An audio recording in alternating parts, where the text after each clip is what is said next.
Halo semuanya, pada video kali ini kita akan membahas tentang sistem pencernaan manusia. Sistem pencernaan adalah sistem yang mengolah makanan menjadi energi dan nutrisi untuk memelihara tubuh. Organ dalam sistem pencernaan dibedakan berdasarkan fungsinya, yaitu organ pencernaan, penyerapan, dan pembuangan. Oleh karena itu, dapat kita katakan fungsi dari sistem pencernaan adalah sebagai berikut. Yang pertama, mengolah makanan menjadi zat yang dapat diserap tubuh. Yang kedua, menyerap nutrisi untuk energi, pertumbuhan, dan perbaikan tubuh. Dan yang ketiga adalah mengeluarkan sisa makanan yang tidak lagi diperlukan oleh tubuh. Saluran pencernaan manusia itu panjangnya sekitar 9 meter mulai dari mulut sampai anus. Semua organ bekerja sama untuk mengubah makanan menjadi energi bagi tubuh. Berikut adalah organ utama pada sistem pencernaan manusia, yaitu mulut, kerongkongan atau esofagus, lambung, usus halus, usus besar, dan anus. Kita juga akan membahas dua organ tambahan yang juga memiliki peran penting dalam sistem pencernaan manusia, yaitu hati dan pankreas. Nah, perjalanan makanan dimulai dari mulut. Disinilah pencernaan mekanik dan kimiawi berlangsung. Pada pencernaan mekanik, gigi berfungsi untuk memotong, mengunyah, dan menghancurkan makanan menjadi potongan kecil atau menjadi lebih halus. Lidah membantu mengatur letak makanan, menelan, mendorong makanan, dan mengecap rasa. Sedangkan untuk pencernaan kimiawi yang terjadi di mulut, yaitu kelenjar lidah menghasilkan enzim amilase yang berfungsi memecah karbohidrat kompleks atau pati menjadi gula sederhana seperti maltosa. Jadi makanan yang masuk sudah mulai dipecah sejak awal. Selanjutnya, makanan ditelan masuk ke esofagus atau kerongkongan. Kerongkongan adalah saluran berotot yang menghubungkan mulut dengan lambung. Terjadi pencernaan mekanik pada kerongkongan, yaitu saluran berotot tersebut mendorong makanan ke lambung dengan gerakan yang disebut dengan gerak peristaltik.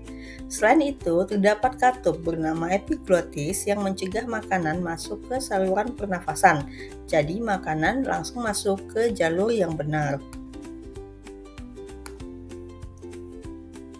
Makanan kemudian masuk ke dalam lambung. Di dalam lambung, makanan diproses lebih lanjut. Terjadi pencernaan mekanik, yaitu otot lambung mengaduk makanan yang disebut dengan melakukan gerakan peristaltik. Selain itu, di lambung juga terjadi pencernaan kimiawi menggunakan enzim dan asam klorida. Misalnya, enzim pepsin yang berfungsi untuk memecah protein menjadi asam amino. Sedangkan pada bayi ada enzim khusus bernama renin yang membantu mencerna protein susu atau mengubah kaseinogen menjadi kasein.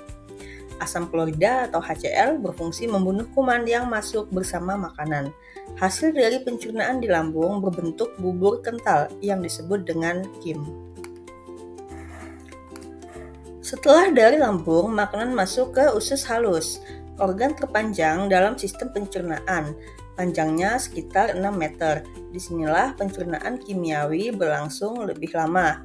Dinding usus halus menghasilkan enzim-enzim lain, misalnya enzim maltase yang berfungsi mengubah maltosa menjadi glukosa, enzim laktase yang berfungsi mengubah laktosa menjadi glukosa dan galaktosa, enzim sukrase berfungsi mengubah sukrosa menjadi glukosa dan fruktosa, enzim peptidase yang berfungsi mengubah polipeptida menjadi asam amino, enzim lipase mengubah lemak menjadi asam lemak dan gliserol, serta enzim enterokinase yang mengubah tripsinogen menjadi tripsin.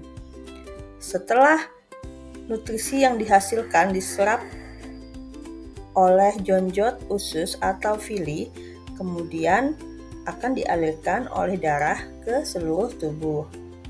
Meskipun usus halus dapat melakukan pencernaan kimiawi menggunakan enzim yang dihasilkan oleh dinding usus halus, tetapi terdapat juga enzim dan cairan empedu dari organ tambahan pada sistem pencernaan yang juga membantu proses pencernaan di usus halus.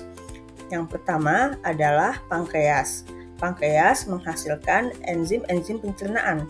yaitu enzim lipase yang berfungsi untuk mencerna lemak menjadi asam lemak dan gliserol, enzim amilase yang mencerna amilum menjadi maltosa atau disakarida lainnya, dan enzim tripsin yang mengubah protein menjadi polipeptida. Enzim-enzim yang dihasilkan di pankreas ini akan disalurkan ke usus halus untuk membantu proses pencernaan yang terjadi di usus halus.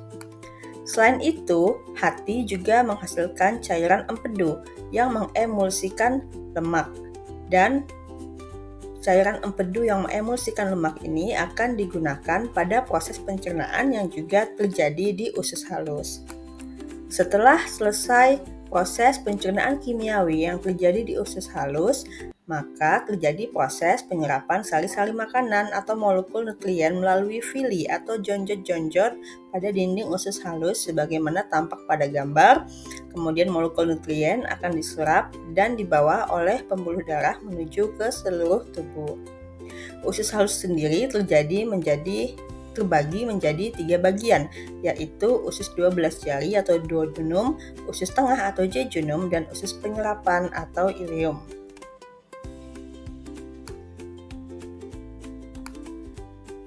Sisa makanan yang sudah tidak memiliki nutrisi masuk ke usus besar. Di sini terjadi proses penyerapan air dan proses penghancuran sisa-sisa makanan dengan bantuan bakteri pembusuk.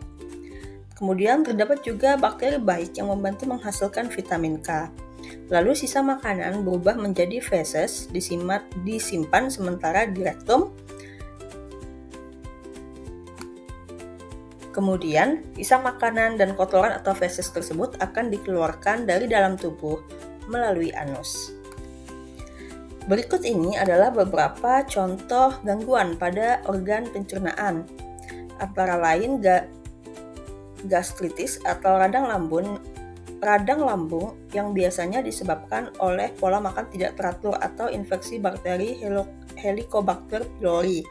Kemudian ada diare, yaitu buang air besar terlalu sering dan encer. Bisa terjadi karena ada infeksi bakteri atau virus. Selanjutnya ada konstipasi atau sembelit karena kurang serat dan air. Lalu ada laktosa intoleran, yaitu tubuh tidak memiliki enzim laktase sehingga sulit untuk mencerna susu, dan GERD atau reflux asam lambung yang terjadi ketika asam lambung naik ke kerongkongan dan menyebabkan rasa perih di dada. Beberapa cara yang dapat kita lakukan untuk mencegah gangguan pada sistem pencernaan supaya tetap sehat antara lain makan makanan bergizi seimbang dengan cukup serat, buah, dan sayuran, kemudian minum air putih yang cukup setiap hari.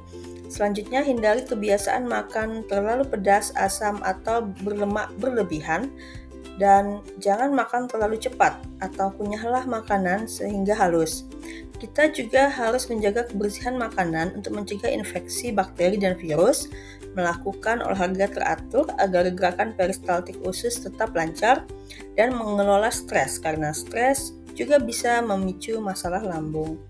Jadi, sistem pencernaan manusia itu bekerja luar biasa, mulai dari mulut hingga anus dengan bantuan enzim dan organ-organ yang terkoordinasi. Kalau kita menjaga pola hidup sehat, organ pencernaan akan bekerja optimal dan terhindar dari penyakit. Demikianlah video mengenai sistem pencernaan manusia. Sampai jumpa di video yang lainnya dan terima kasih.